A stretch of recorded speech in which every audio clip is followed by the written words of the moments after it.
make yourself open to the gifts and the riches that the world wants to bestow on you, Capricorn. There's a new beginning, new job, new lifestyle, new money. Some of that is, the universe is trying to hand you that. There is a way in which your own power, your own confidence is being challenged at the beginning of October. Both of these cards are in reverse. And Two of Wands usually means confidence, personal power, boldness, feeling like you've got the world in the palm of your hands, feeling like the world is your oyster, being willing to take things on, receiving support. And Eight of Swords this is victim mentality. This is being surrounded by your own beliefs and not being able to break free of them. You can see in this card that she's by herself. There's no one holding her captive there. It's her beliefs about her situation and herself that are keeping her isolated and keeping her captive. She's staying there only because of her beliefs. She could actually walk away, cut her blinds on the swords, take off her blindfold, and walk right out of this. So with these two in reverse, there's some kind of real challenge to you believing in your own power, your own confidence, your own boldness. I'm going to ask you to consider what that might be. Why is it? Do you feel that you are enclosed by anything? If so, look at your own beliefs about the situation. Is there really anyone else there who's holding you?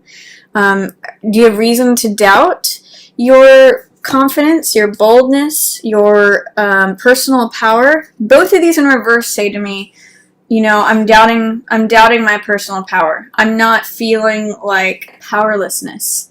So I want you to consider that at the beginning of October, Capricorn, and see what is it that's challenging your own confidence, courage, personal power. Because I get the sense that there may be a way in which you're not trusting your instincts with your decision making. Chariot in the upright position is all about making decisions based on instinct. You can see these crescent moons. That's about trusting your intuition. And he crosses the finish line every time. Chariot is all about having that focus, having that direction, victory, crossing the finish line, making decisions on the fly, knowing which way to go. So I'm going to say for you, Capricorn, that the way out of some of this doubt or fear or questioning your own power is really about trusting your intuition with your decision making. He balances things, left brain, right brain, analytic brain versus subconscious, irrational. He knows how to balance all those energies and make decisions on the fly. He trusts himself. Mostly because he relies on his intuition. So I'm going to encourage you, Capricorn, especially by the time mid-month hits, to start relying upon your intuition to make decisions. He's not in his mind so much. He's trusting his gut. So I think that if you can do more of that instead of second guessing yourself, which is what I'm getting here, that can improve things for you mid-month, Capricorn. I also see that you have a solid support system. This is friends, family, celebration, party, socializing. 3 hearts. These are people who are like-minded people. So this could be like collaborative artists. These could be people at your work. This could be your family. People who like you and support you. You're surrounded by that. So enjoy time celebrating, socializing, living it up. You're with people who love you. They're collecting their hearts around you. In the Rider-Waite, this is 3 women holding up the goblets and dancing. So it could be a good time mid-month to socialize and feel that support that's coming in for you. Along this axis, you've got new money, support, heart-centered support, and then success and victory. So that can be yours. You also have the access, though, if you fall into negative thinking, doubting your own worth, feeling like you have to hold on to everything. These are choices. You can experience either one of these. This card, 4 of Coins, I call this the Midas card. It's sort of like everything he touches turns to gold, but it's a scarcity. It ends up trapping him. He ends up being immobilized by it. There's a fear here that if I don't hold on to every last coin, I'm not going to have enough. And he uses money in such a way where it blocks his heart. So what this card says is to be flexible, open up. let money not become your obsession, your focus. Let other things in, because he's got money on his mind, money on his heart, money on his lap. He's being overly focused on that. So try to let go of your fears regarding money. See, the real key with money is to have it come in and go out.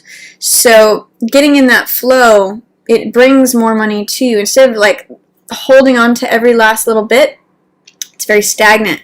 If you can think about this card, see how different these are, where this is the open hand receiving the money. It's not a clenched fist. It's not holding and grasping onto that coin. So that might be an image that helps you loosen up this energy. If you're feeling like I've got to hold on to every last cent in the middle of the month, that usually won't draw more money to you. Try opening up and being more flexible with it. This is Two of Cups in reverse. This is one of the best love affair cards. This is an exchange of hearts, sharing and coupledom. It's romantic. It is sweet. It's exchanging heart energy. In the reverse position, it's saying that you may not feel safe exchanging heart energy, saying what's on your heart, being vulnerable.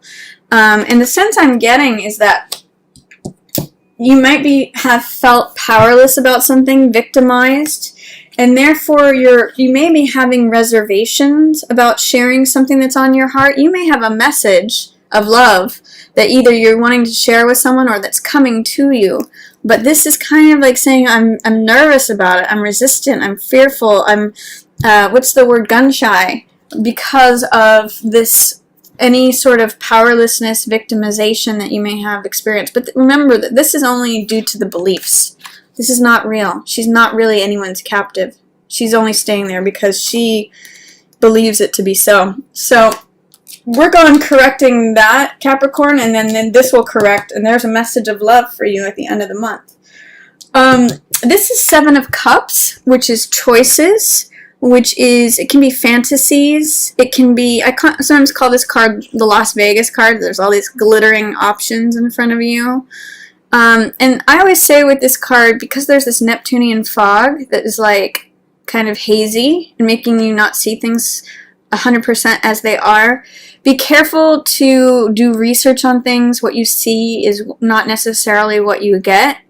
Don't fall into fantasy or illusion when this card comes up.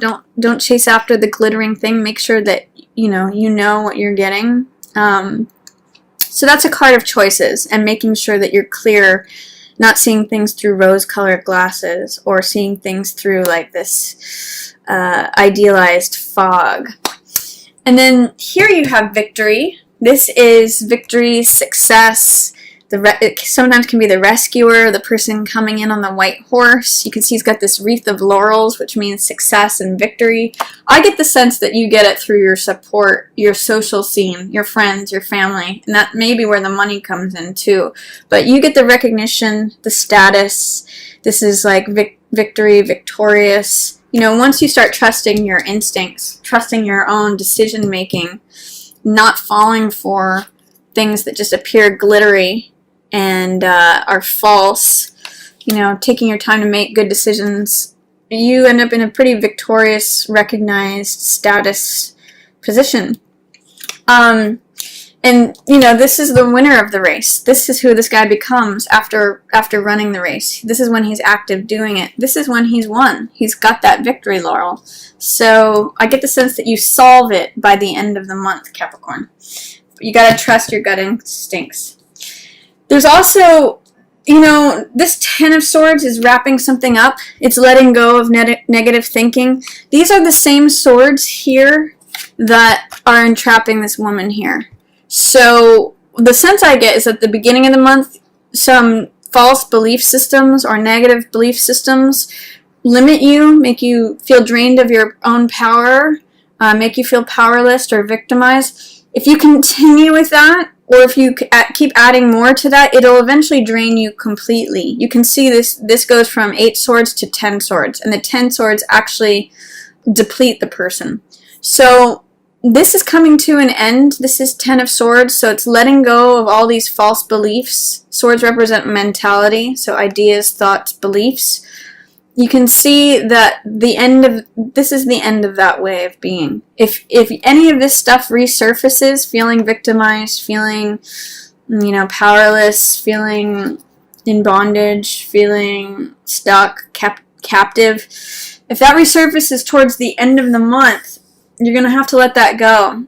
It's gonna deplete you if not. It's sort of like it always gets darkest before the dawn. So this is the end of a certain way of thinking. And then what comes after that is love comes in. This is the messenger of love. This could be a water sign person because it is cups energy, which represents heart and water. So it could be Pisces, Cancer, or Scorpio. But the message of Jack of Cups is it's someone who is centered in their heart. It's literally the messenger. He's got the Hermes winged helmet of the messenger god, or Mercury, and he's bringing you this goblet. So he has a message of love. He wears his heart on his sleeve. He's very sensitive. He's very romantic. He's very heart-focused. So I get the sense that this comes about when you let go of any negative beliefs about things, and when whatever resistance to feeling vulnerable, feeling open, sharing your heart, when you can work through that, Capricorn, this is when this guy arrives.